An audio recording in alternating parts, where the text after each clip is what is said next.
Oh, cool. There we go. Hey. Okay. Hmm.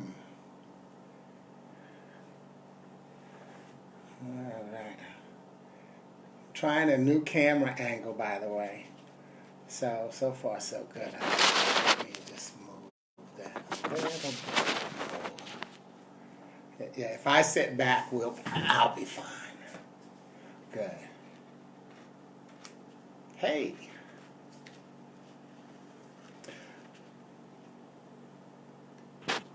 Hey, Clyde. Send you a wave. Yep, letting the audience build. Okay, I saw somebody just give me a thumbs up. I saw a picture. But, and I see two.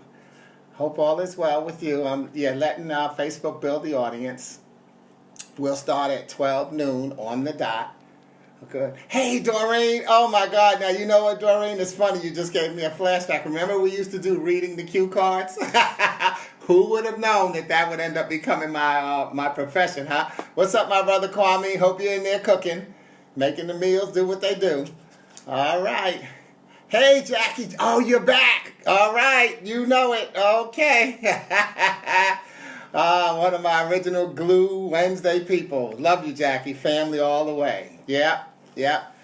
Oh, man. Not giving her more of a shout out than anybody else, but yeah, longevity has its perks, right?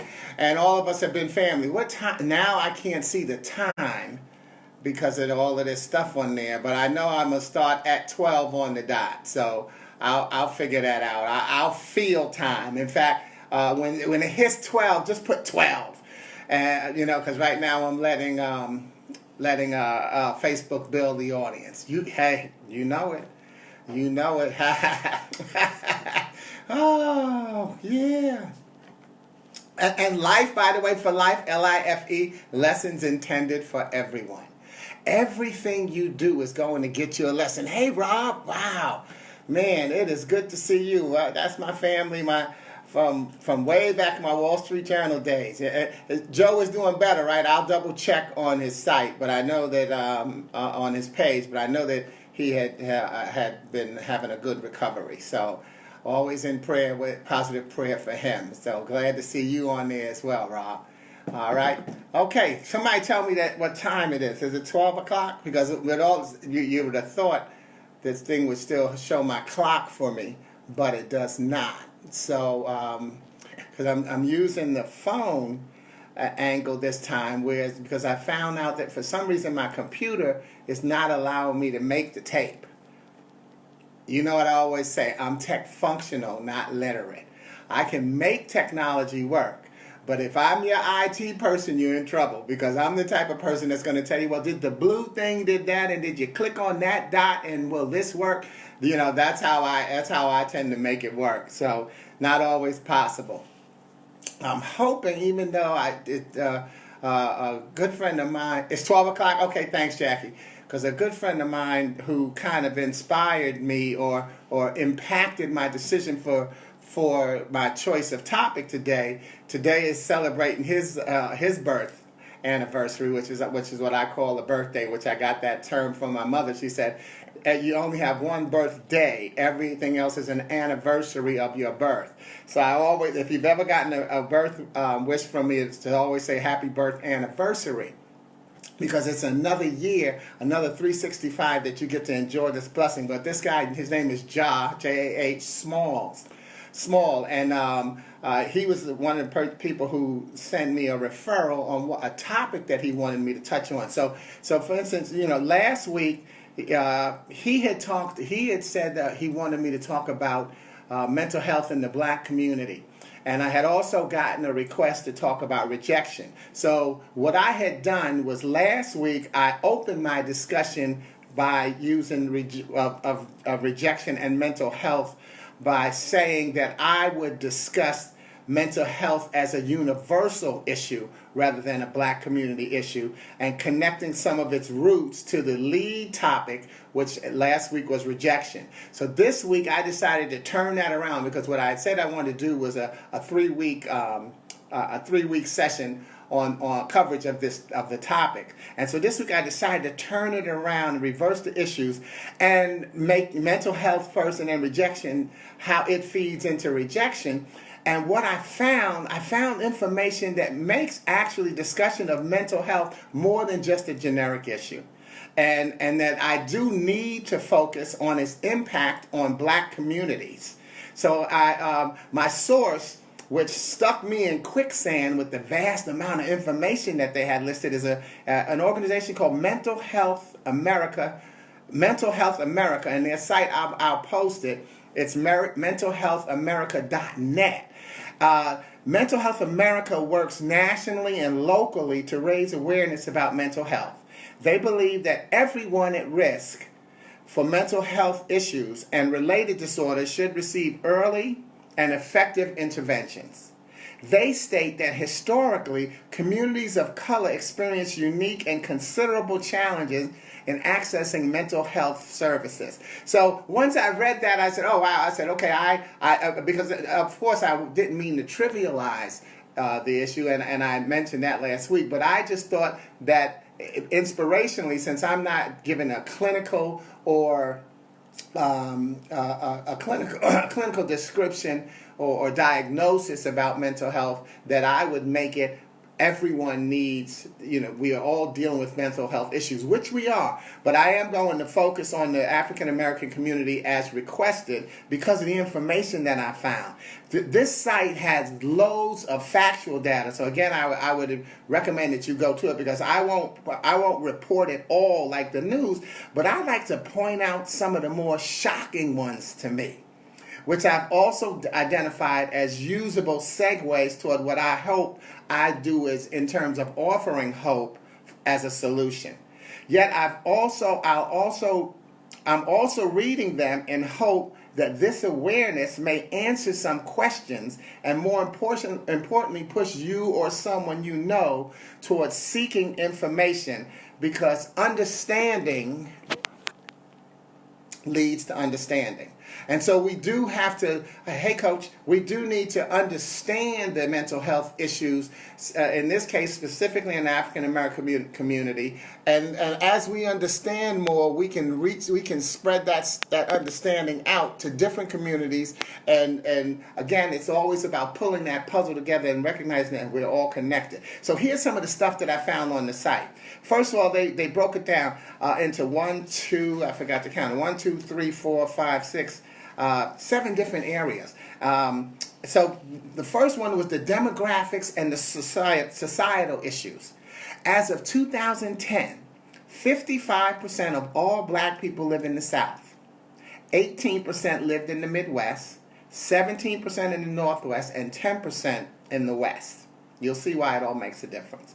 Historical adversity, which includes slavery, sharecropping, and race-based exclusion from health, educational, social, and economic resources, translates into socioeconomic disparities experienced by blacks today.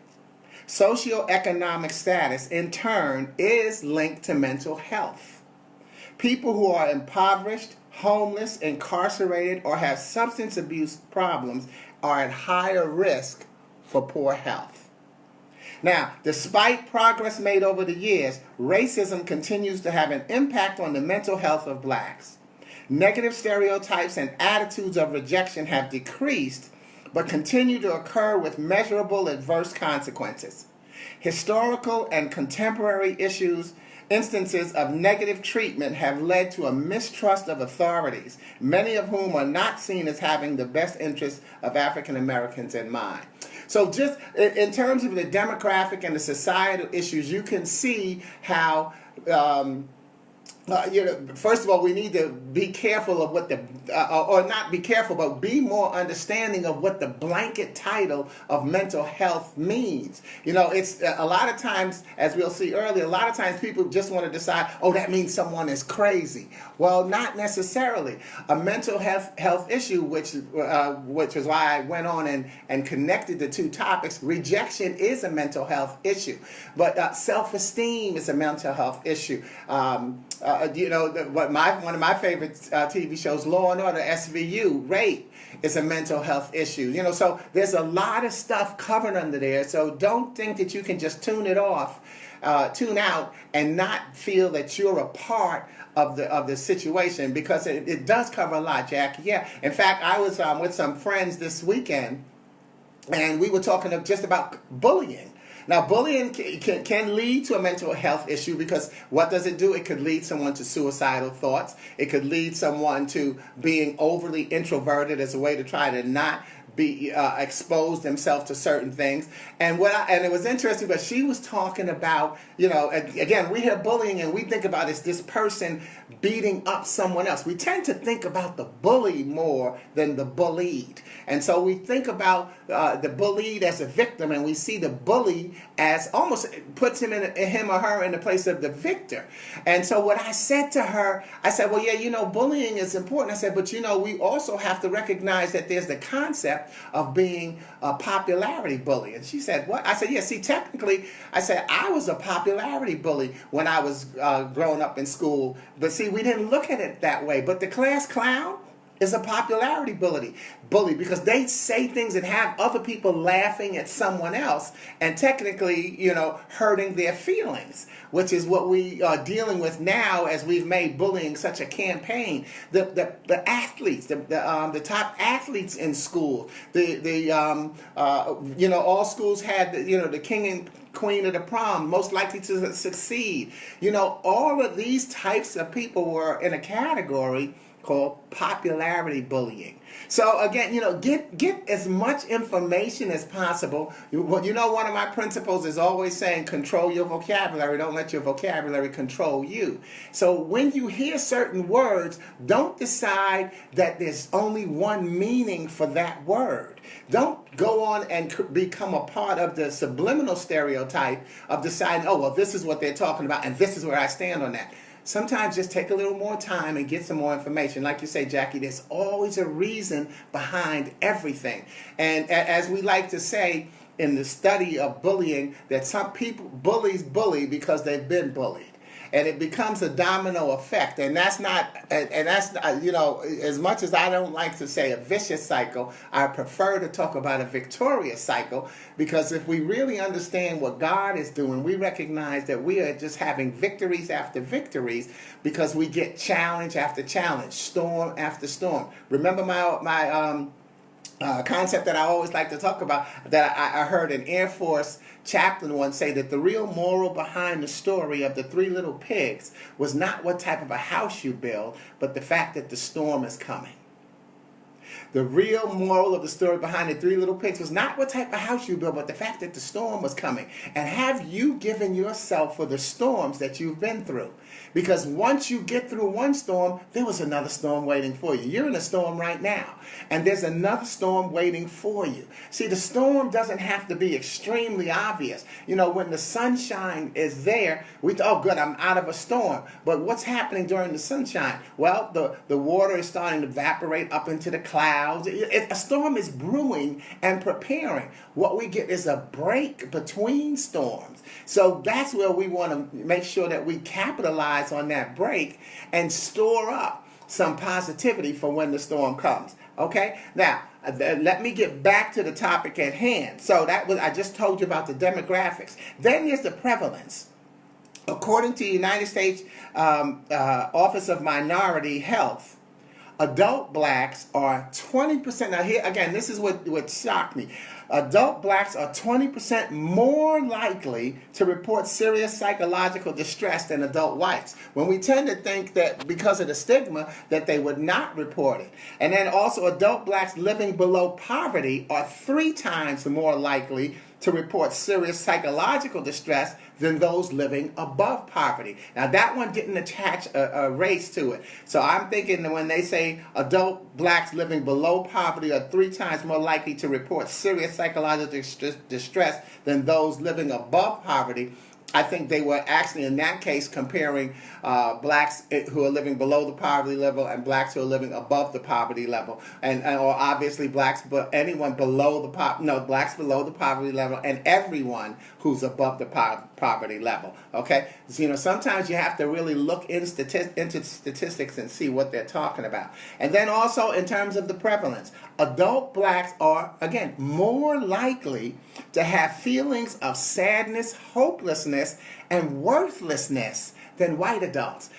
I found that interesting because I just know so many happy-go-lucky black people, I mean, and, many of my friends are black. No, the thing is, we tend to think that we are very outgoing and happy and carefree and on the surface, and that sometimes has become one of the stereotypes.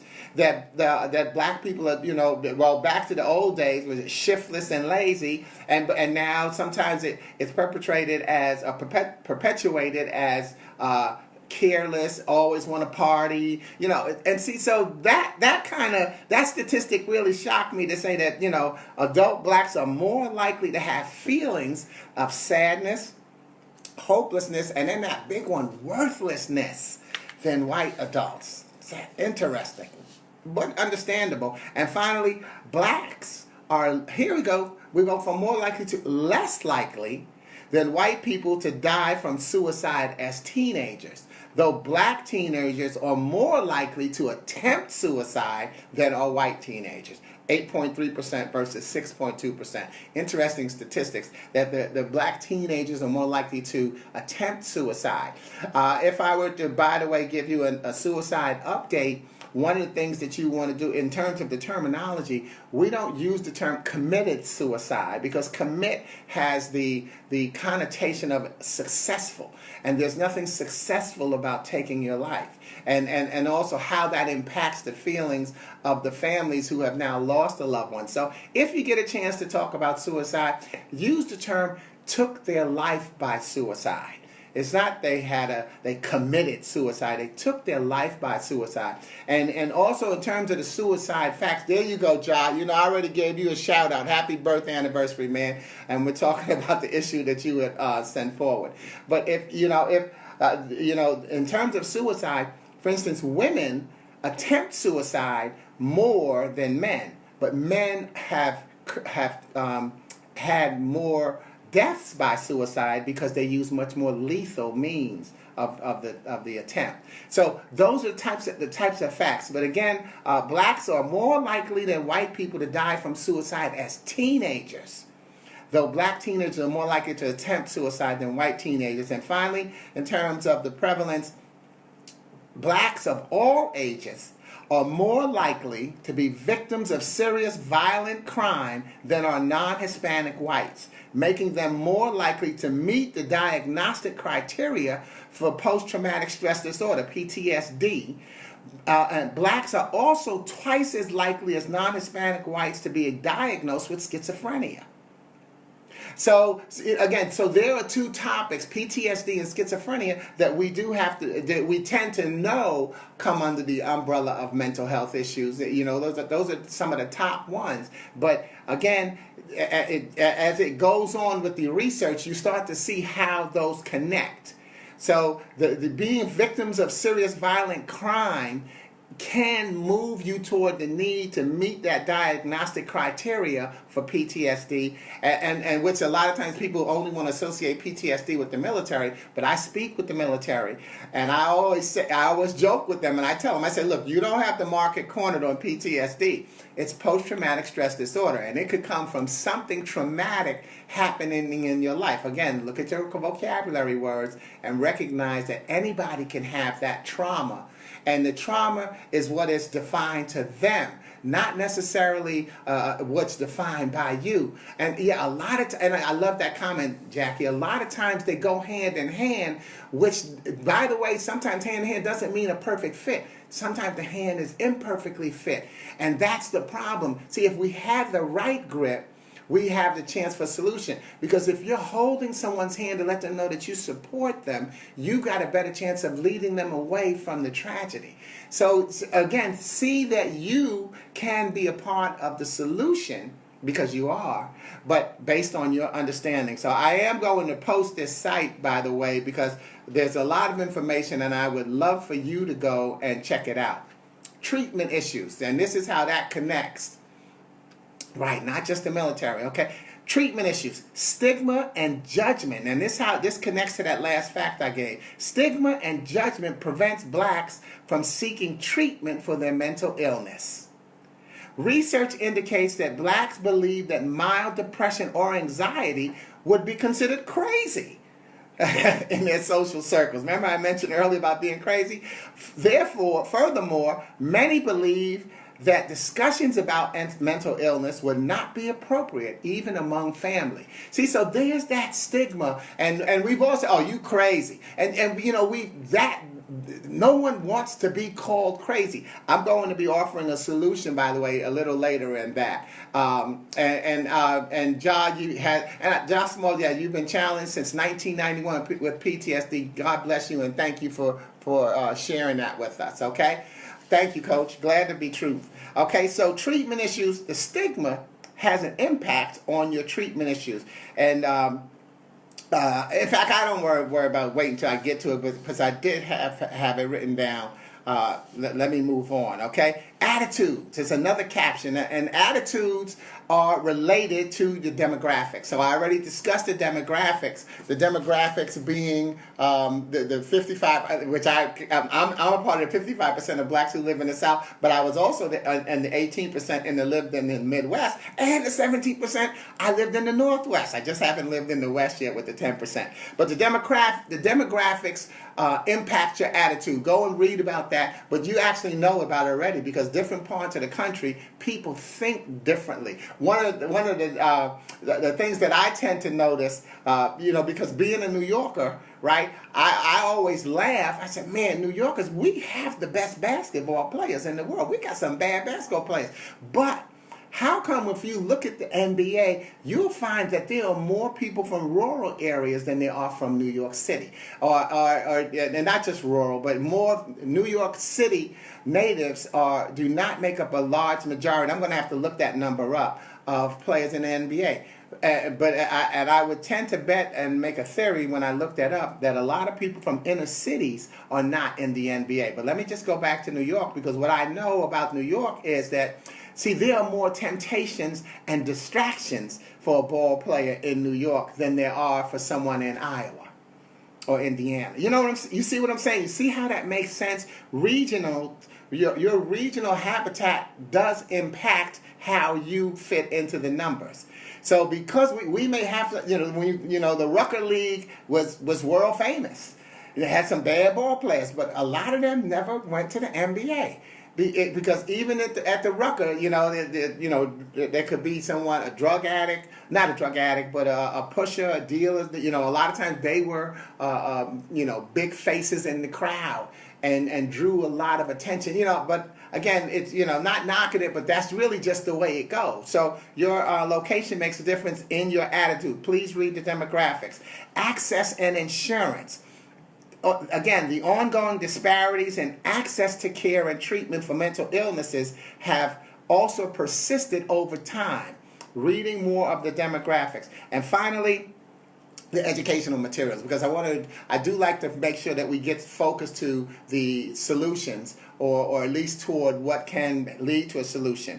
And the education, this organization, Mental Health of America, has educational materials. They have developed unique materials for African Americans dealing with mental health issues. They've got brochures. One brochure is called "What is Bipolar Disorder?" A guide for African Americans. They've got fact sheets.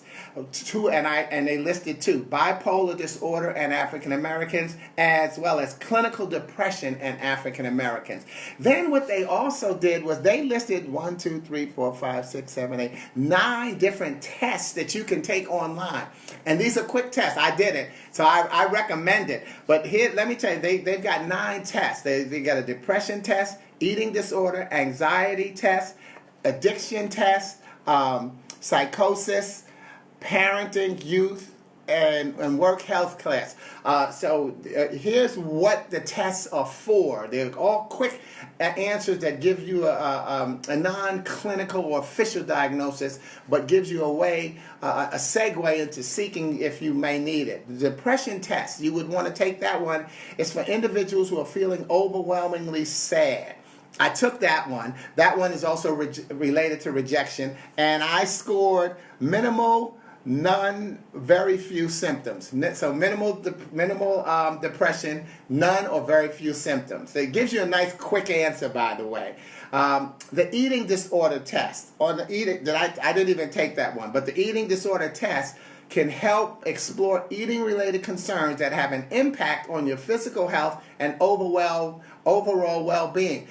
What you're hearing, P.S., by the way, are some of the topics that are considered part of mental health, which I hadn't thought about eating disorder being a mental health challenge, but it is. And here's why you would take that test. The anxiety test, which we would figure that one, is for people who feel that worry and fear are affecting their ability to function day to day. I took that one, and I also scored that I have minimal anxiety in my life and none or very few symptoms. The addiction test, alcohol and substance abuse, will help determine if your use of alcohol or drugs is in an area that you need to address. I took that one also and found out that I was not. But remember, bulimia, thank you. Yeah, the eating disorder. But also addiction can also mean, by the way, it does not have to be substance abuse or alcohol. You could be addicted to television, addicted to, it touches on that topic of rejection, where you're addicted to a person or an abusive relationship. So you have to have an addictive personality in a lot of cases. And like they say, it will determine if your use, but in this case, it's determined if your use of alcohol or drugs is in an area that needs to be addressed. The bipolar test is for individuals who have mood swings or unusual or extreme shifts in mood and energy.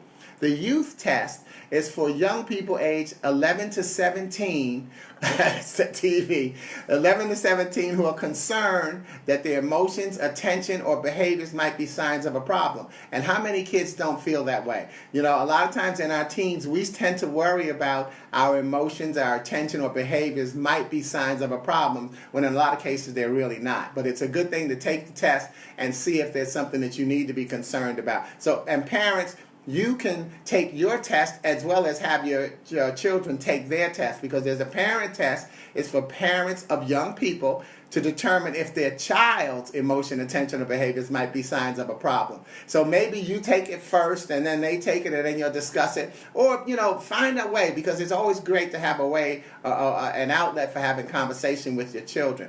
And then there is a PTSD test. It's for those who are bothered by a traumatic life event. See, it's a traumatic life event, not necessarily in the military. And I think that the good thing about that test is that it helps fuel compassion. One thing I always say to people, I may not have been in your shoes, and I'll never, when I'm doing my speaking, I never say, look, I was in your shoes, I've been where you are. I may not have been in your shoes, but I've been in your row.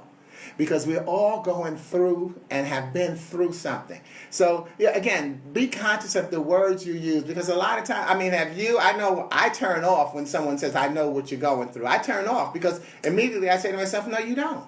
You don't know what worked up to this. You don't know what circumstances worked up to this situation where I'm going through this challenge. So, I know it's innocently used as a way to try to diffuse a situation and help someone know that you want to help and have some compassion, but you don't know what I'm going through.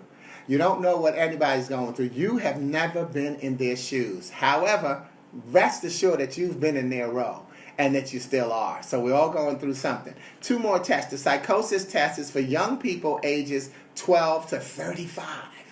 Who feel like their brain is playing tricks on them, seeing, hearing, or believing things that don't seem real or quite right. See, so that's a big patch there, 12 to 35.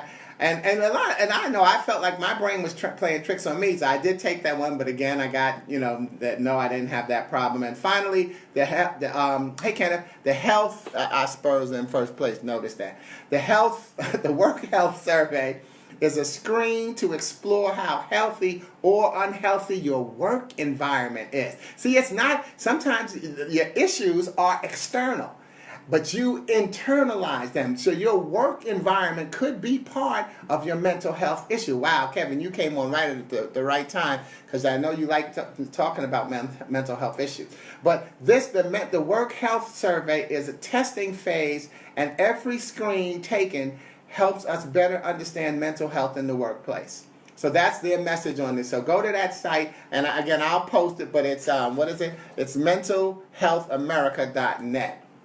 Meanwhile, reconnecting these tests and today's topic to rejection. I participated in a walk with the American Foundation for Suicide Prevention. It's called Out of the Darkness. And I posted it on Facebook. Rejection can be one of the catalysts for suicide, possibly with substance abuse in the middle.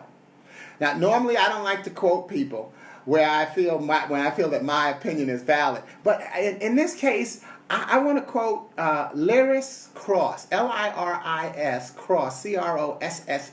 She's a plus-size model and a past winner on the Project Runway show. I don't watch the show. I happened to see her on an interview, a friend of mine's podcast, Randy Jones, which I'll post that as well. But here's what she said. Here, two quotes I want to get from her. One, they asked her about how she felt about being called plus size. The first time that she went for a taping for something that she was saying, they said, well, do we need to call it something different than plus size? She said, what? They said, what should we call it? She said, let's call it plus size.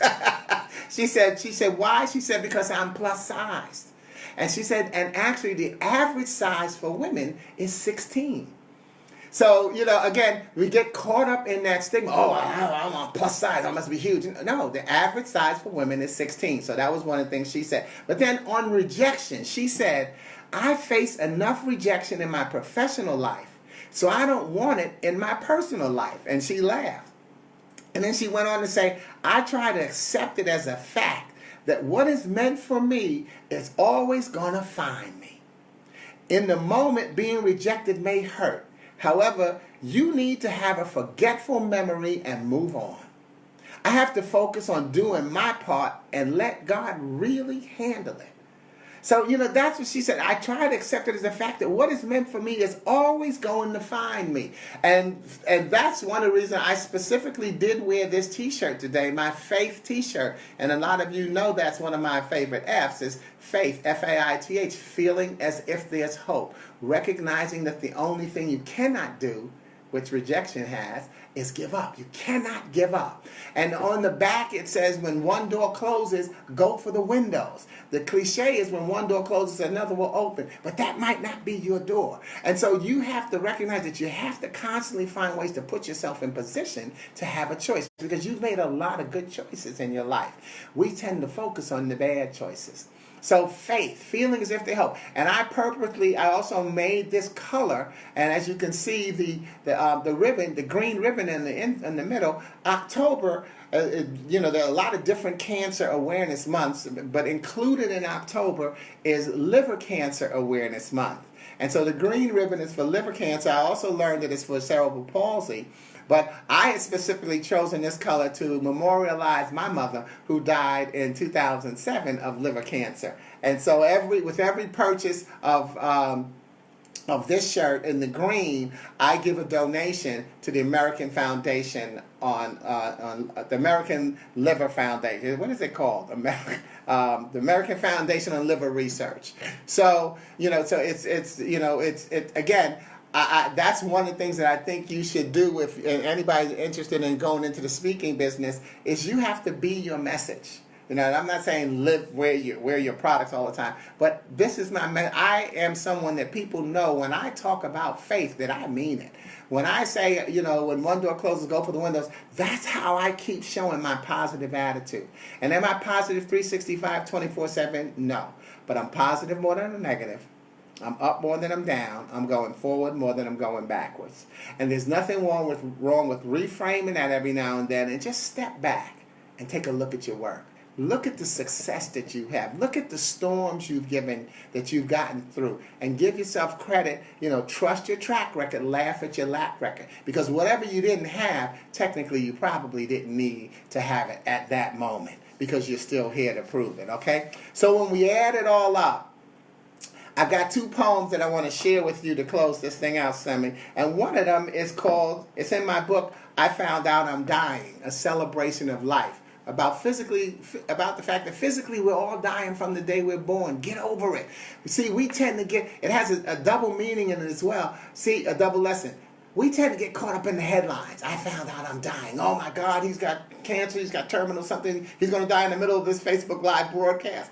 But no, it's about the fact that physically we're all dying from the day we're born. If a doctor gave and could give you a diagnosis of 6 months, 6 years to live, what would you do? You put together, people call it a bucket list. P.S. by the way, I call it a live it list. I need to do this, I need to do that. But can a doctor really give you 6 months or 6 years to live? How many people have gotten that diagnosis and then 6 years, 6 days from now they're gone, 6 hours? Put your list together. Whatever you need to be doing to enjoy your life, you need to go on and make that list now. See, the subtitle in the book is a celebration of life. It's not about dying at all. It's about living. Once you recognize that physically you won't be here one day, you can relax and start enjoying your life. And so that's what I decided to do. So this poem that I'm going to read is called Controlling Angels. And we've all heard the saying, I've got an angel on one shoulder and a devil. In fact, I wrote that in my book. It says, you've all heard the saying, an angel on one shoulder and a devil on the other. Well, my belief is that I have an angel on each shoulder. I just don't always know which one to follow, because our hard choices in life are not between good and evil. Our hard choices are between good and good. Do I want to be blessed or get a blessing and be a blessing? If you had 3 doors to choose from on Let's Make a Deal, behind door number 1, you get to be blessed. Behind door number 2, you get to be a blessing. Behind door, you get a blessing. Behind door number 3, you get to be a blessing. That's a hard choice, okay? So this is called Controlling Angels. As one angel begged me to follow the right path, the other urged me down the left. Either presented me with a lining of gold. Each had a method to its blessing. Both knew when they had my attention. As important as it is to control your angels, it is equally crucial that you walk the path on the correct side, no matter what side that be. Right? See, we've heard that saying, this is a lining of gold. I think both angels present you with a lining of a gold. We tend to hear there's a method to your madness. Well, how about a method to your blessing? And we tend, and both angels knew when they had my attention. Yeah, Bill Function, losing must play stop, play before winning any play begins. Yeah, there you go. I'll get to that. Thanks, Tom, and good to see you again. But you've got an angel on each shoulder. Stop beating yourself up. What should I do? Based on who you are,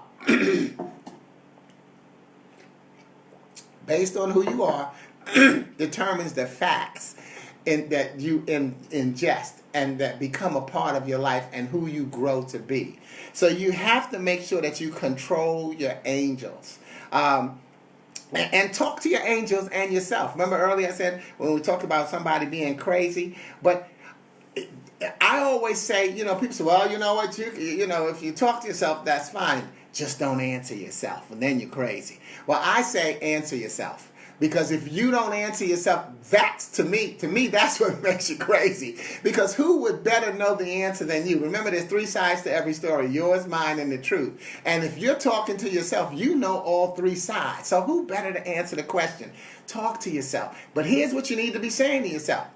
I am good enough. And you can find that as one of the slogans on my affiliate website, heyugly.org. UGLY, unique, gifted, lovable you. I am enough. That's one of the things that you should be talking and saying to yourself. Also say, I really believe in myself. Can you say that?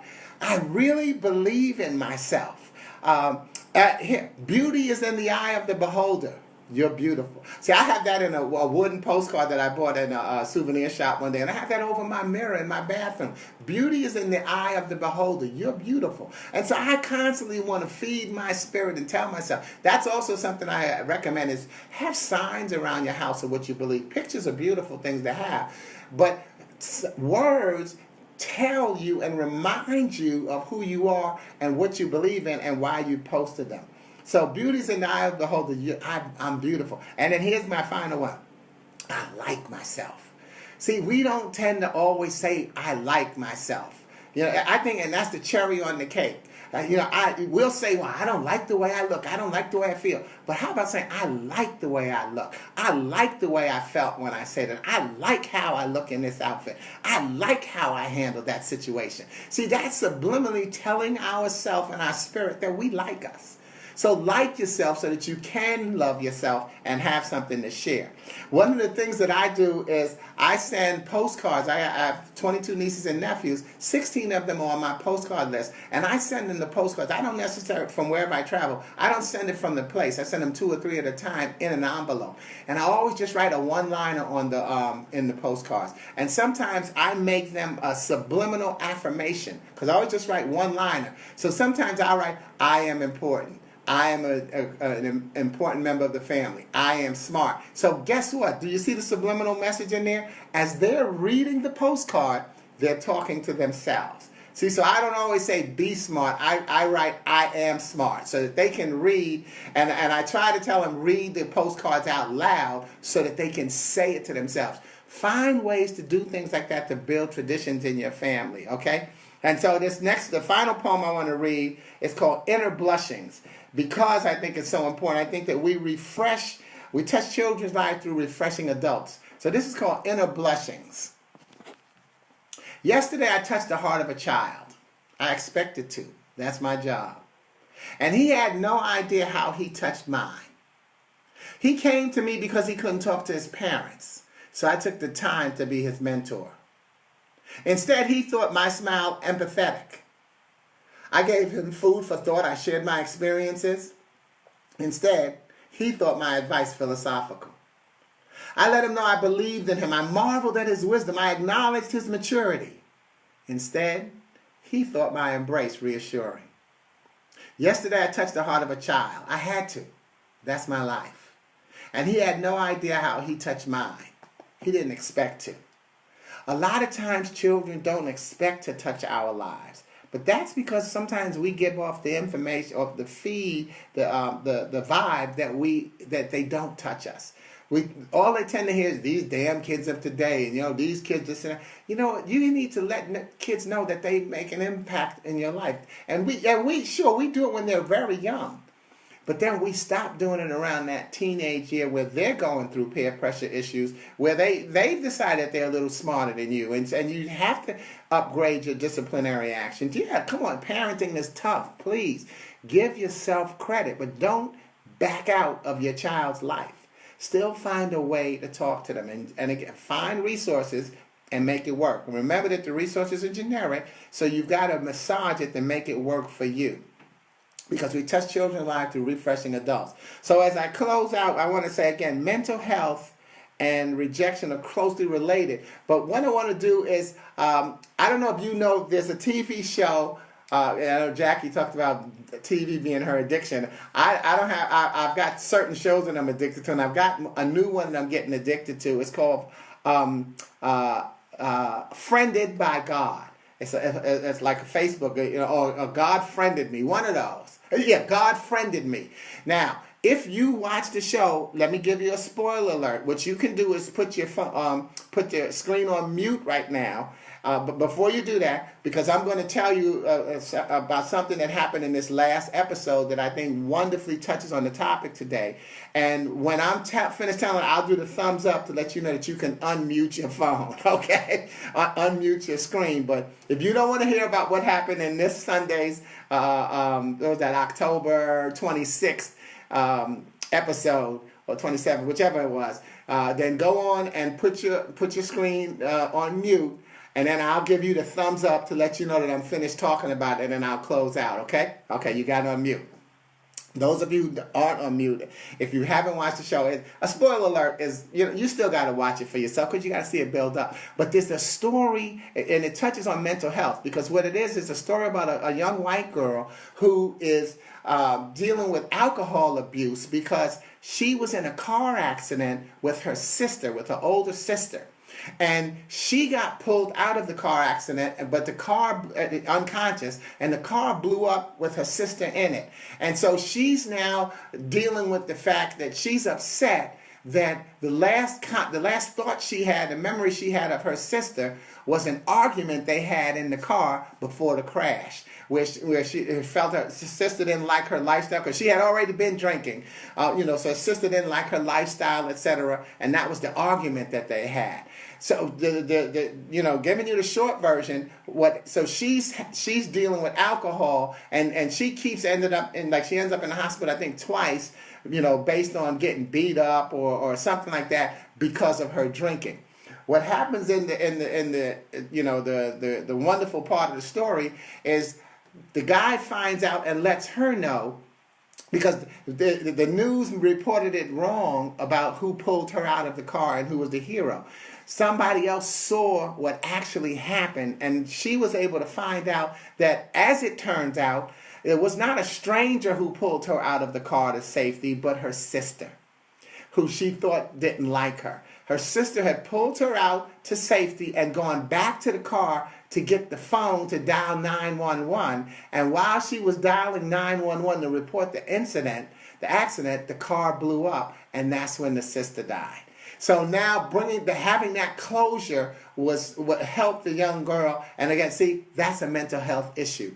Being able to have that closure of the relationships that you have with the people in your life. Okay, thumbs up for the people who had that on mute so they can come back, because it's okay for them to hear the end. So again, find ways to get closure. Think about every conversation that you have in your life. That's why rejection is also related to regret. I don't regret any of the conversations that I've had in my life. I know that the conversations I've had have been based on who I was and the information that I had to make that decision.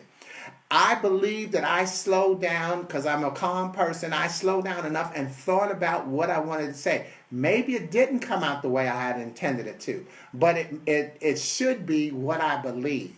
And that's what relationships are. Not just male-female relationships, not just romantic relationships, but family relationships, work relationships, team relationships. They're about the words that we use, and it's about how much we want to think about what we say and how it's going to impact other people. Well, don't worry about, and don't misunderstand me, don't worry about how it's going to impact other people. Worry about how it's going to impact you. If losing this person is going to really do something in your life, well, maybe you need to zip it up and not make that comment. Or, more importantly, find a way to say it so that they can stay on board and you won't keep hurting one another. Because you are hurting one another. Hurt is not a one-way street. If you're hurting me, I'm actually hurting you by allowing you to hurt me. Because you're not being who you really are. And in the process, you're going to think that this is standard operating procedure, the way you're treating me, and you're going to do that to someone else, and that's going to end up getting you hurt in return. Not a clinical thing, but just an opinion. Think about what you have to say. Sometimes write it down. One of the things I teach in a communication class at my military is, if you don't like something, give it the 48-hour rule. Write it down, and then if 48 hours it's not an issue anymore, let it go. If it's still an issue, then maybe you need to go on and discuss it. So, and thank you. I appreciate you. I love the work I do, and thank you for all you do. I've been meaning to contact you. I've been loving seeing your post, Coach, on LinkedIn. Glad to see you doing so well and helping people understand that technology. So, remember that mental health and rejection are very closely related issues, and they have to do with regret as well. And both have solutions that take time, trust, and trials. And so next week, I'm going, and again, that's why I say it's about faith. So next week, I'm going to give this topic one more week because I did say I wanted to do a topic for 3 weeks. And I really enjoyed doing the research to find out things. So again, our topic today, we touched on mental health issues in the black community. I'm going to connect that on a broader scale. If that's possible, I'll see, where my research takes me. But one thing I always say is that remember that life is about going from one puzzle to the next. You're either a small, medium, or large piece of the puzzle in every one of your social, family, or business relationships. Yet, no matter what puzzle piece size you see yourself as, without you, the puzzle is incomplete. So make sure that you're using who you are to be that piece of the puzzle that we all need. And that's why I call this session Glue Wednesday, because it's Glue. God's love undoes everything. Wednesday is the glue that keeps the weekend and the week beginning together. It's not hump day. Hump has the connotation of the need to get over. Whereas glue tells us that we need to keep it together. And that's the truth. We need to find ways to keep it together. How can we deal with rejection and mental health issues if we don't know how to keep it together? Please do your research and recognize that you're going to help someone keep it together. Start out by being the one that keeps it together. Thank you. God bless you. And I'll see you next week. Share this with, and please subscribe, especially if you're on my YouTube channel. Please subscribe to that. That's going to be great, wonderfully helpful to me. You'll never feel rejected if you do that, and it won't give me a mental health issue. All right. But anyway, thanks again, and I will read the comments and reply to them when the tape goes up. All right. Over and out. Ciao.